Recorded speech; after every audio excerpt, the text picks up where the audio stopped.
জীবন কিসের উপর নির্ভরশীল?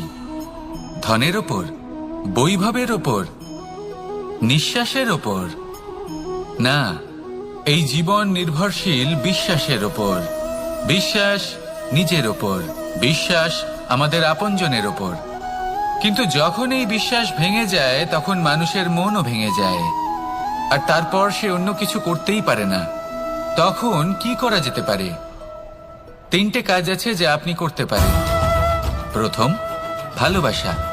যাকে আপনি ভালোবাসেন, যারা আপনাকে ভালোবাসে, ভুল যারই হোক না কেন, তার কাছে ক্ষমা চাইতে কখনোই সংকোচ বোধ করবেন না। দ্বিতীয় হলো বিশ্বাস।